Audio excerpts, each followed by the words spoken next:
is an achievable roadmap. Actually, roadmap's sort of the wrong word. It's a directive, an achievable directive from this General Assembly. It's a statement of this body's commitment and intention to reach a clean energy economic future. And it will do it in a way that will take Virginia from sort of back of the pack, as it were, in terms of energy policy, to one of the leading states in the country.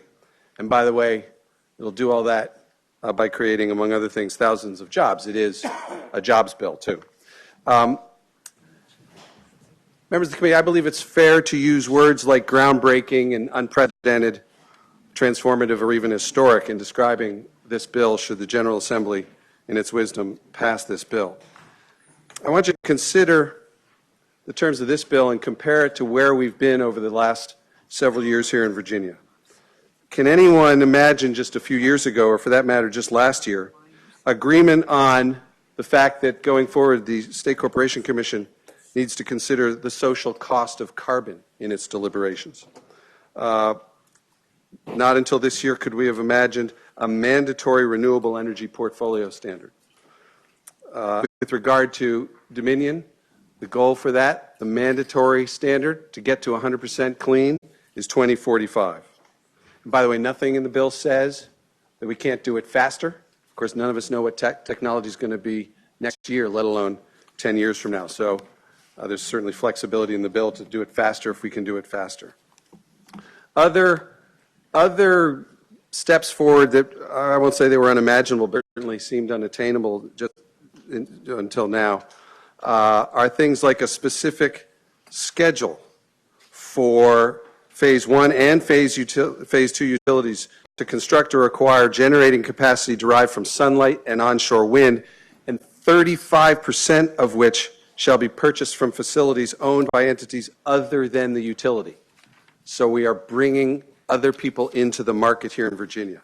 By 2030, 3,500 megawatts of sun and onshore wind will be owned by others here in Virginia, 6,000 by the end of 2035.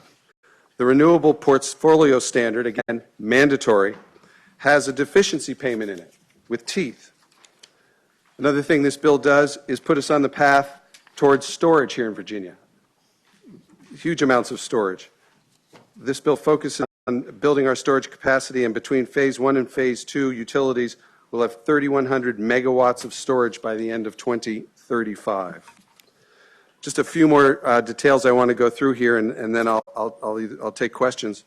As I said, this is going to take us from the back of the pack to the front. It will probably put us in terms of our emission goals in the top 5 states for emissions.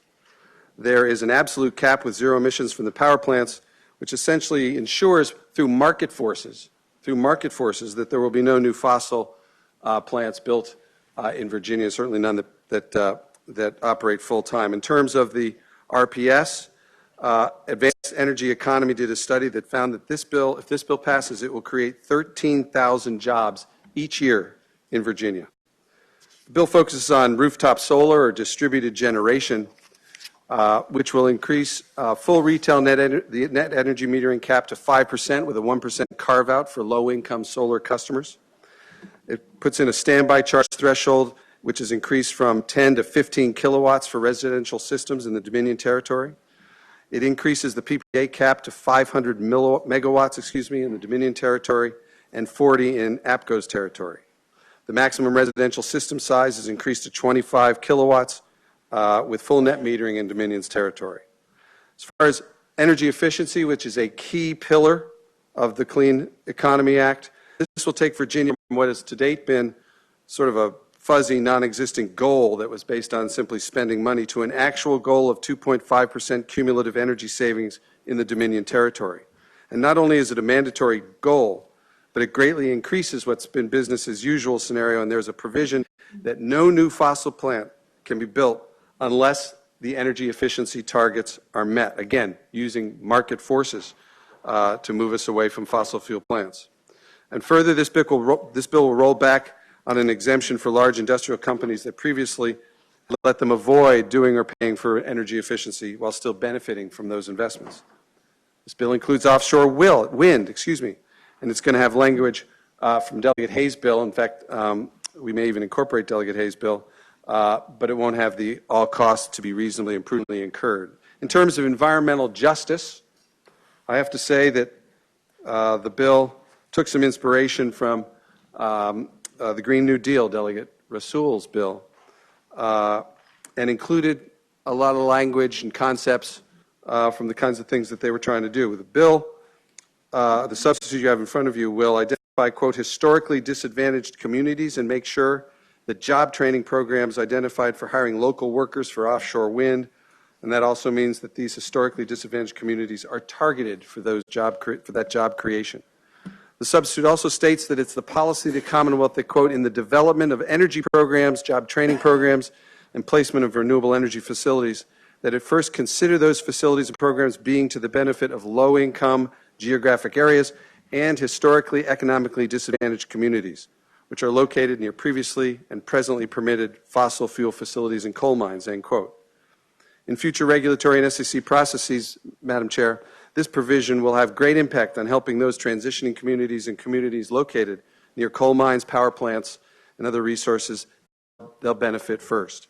They have borne the brunt of past energy policies, and they need to be at the front of the pack for recovery.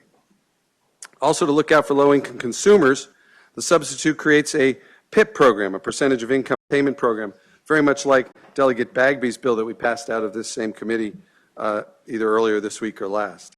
And in terms of ratepayer impact, the substitute will not have the enactment clause which redacted the 2% rate cut for C&I customers. I'm not here to tell you, Madam Chair and members of the committee, that the bill is perfect, but it is, as I said, an historic and far-reaching step.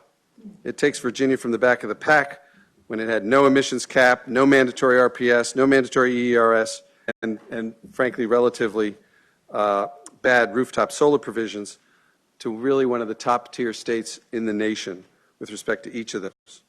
So that is the bill. I can't say in a nutshell since I've been going on awfully long, but that does